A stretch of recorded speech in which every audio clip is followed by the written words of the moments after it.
Quando a gente fala errei, pressupõe que tem um manual e que eu fiz errado do manual, né? Então, por exemplo, hoje tem muita gente que me segue que fala assim para mim, eu tenho um filho de 5 anos. Eu não falo de criança, eu não é a minha área de pesquisa, não é nada disso. E aí, qual que é a explicação? Eu já tô no preventivo. Porque agora... E quando as mães engravidam, eu sempre converso com grávidas e a resposta é quase que padrão. Eu falo, o que você espera do seu filho? O que você está, assim, nasceu, como é que vai ser? As respostas normalmente são da infância. Quando ele aprender a andar, quando ele aprender a falar, quando ele falar mamãe, quando a gente for a primeira vez no parquinho. É como se ninguém se preparasse para a adolescência. E aí, quando chega aquela fase 12 anos ali, que começa a ficar... Você fala assim para uma criança de 5 anos, vamos na vovó? A criança fala, vamos ver o cachorro ali na janela? Nossa, me larga tudo para ver o cachorro na janela. Vamos no mercado? Nossa, e no mercado. Aí com 12 você fala, ai, vovó, de novo. Não vou na vovó, E na vovó, fica lá, aquela coisa. Então, parece um processo muito próximo do luto. Você fala, aquela pessoa que existia não existe mais e agora tem essa aqui. Só que diferente do luto da morte, realmente aquela pessoa não existe mais e não tem mais o que fazer. Com o adolescente tem essa nova fase. Quiser tratar um adolescente de 15, porque eu não fiz com 8, então eu vou voltar ao retroativo. Não existe. Sim. É atualizar para a idade nova. E o Piangers também fala que o seu filho vai ser o seu melhor amigo até mais ou menos uns 12, 13 anos dele. Exato. Depois você perde seu filho para outros amigos e para outros interesses. Então ele vai ficar, sei lá, obcecado por anime, obcecado por tal banda. O olho dele antes brilhava para você, agora brilha para essas coisas. E é normal. E depois você vai retomar. Depois você volta a ser melhor amigo do seu filho quando ele for para a fase adulta, né? E quando você sabe disso, a hora que a fase chega, você tudo bem. É um processo da natureza, tem toda essa parada, daqui a pouco volta. Porque quando ele vai ter esse problema ali com, sei lá, 12, 13, quando ele tiver com 20, a tendência é voltar. Tipo, eu provei, eu vi que assim, aquele melhor amigo, muito mais legal que os meus pais, não era tão mais legal. Né? Deu para entender. Quando acontece uma coisa grave, quem está do meu lado são os meus pais. Meus pais seguraram, fizeram tal. Então, quando eu tenho 20, a tendência é voltar. Se os pais estão fazendo isso. Então, tem muito caso. Esses dias eu coloquei um vídeo sobre bater em criança.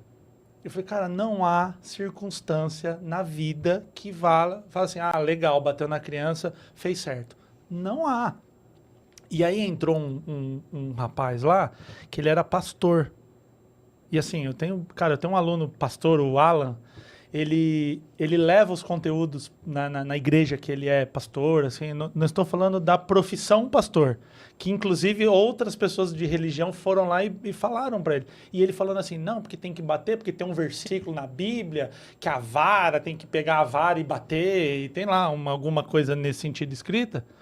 E aí eu falei para ele, cara, se você está pregando aqui o amor cristão, não tem nada a ver bater em alguém, agredir, porque ama.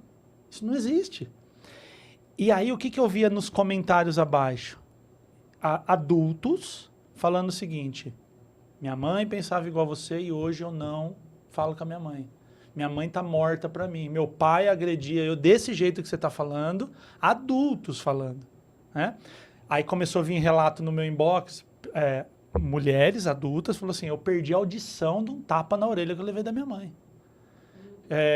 Minha mãe colocava, uma menina autista, adulta, e falou para mim assim, eu não sabia que tinha autismo, né? Não tinha, enfim, antigamente não tinha o diagnóstico, e ela botava para dormir no relento, no quintal, para eu aprender o que tinha que fazer. E aí eu sempre falo para esses que falam para bater, que não sei o que e tal, que nunca vi ninguém sofrer por excesso de amor. Nunca vi. Acostuma, vai ficar mal acostumado. Eu falo, cara, dá amor, dá apoio, dá carinho, dá orientação. A parte zoada, o mundo vai fazer, fica tranquilo. Você não precisa ensinar. Então você apoia, você... Então isso que o Piangers traz magnificamente, né? Piangers é maravilhoso nisso. Quando você entende isso, você vai saber porque assim, o amigo da adolescente é muito mais legal que nós. o TikTok, é muito mais legal. A gente não vai conseguir chegar no nível. Então a gente se põe ali no nosso lugar de apoio e vai dar certo. Sim, e ele falou uma coisa importante do tipo, então crie também interesse pelo que o seu filho está interessado agora. Sim. Então, sei lá, tá interessado num anime, não é seu universo. Se interessa. O que é esse desenho? Mas é japonês, como é que funciona? Que a criança se sente acolhida, sente que aquele negócio que é o sonho dela é validado. E que é legal. E, por exemplo, o adolescente termina um namoro. 12 anos, 13. Aí fala, terminei lá um namoro, tô triste. Você fala, isso é bobeira. 13 anos, aí você vai ter outros relacionamentos, para de bobeira. Nem sabe namorar. Só que para aquele adolescente, o relacionamento, tudo, não há mais por que viver. Todo mundo sofreu pela sua prova de geografia da 5ª série, né?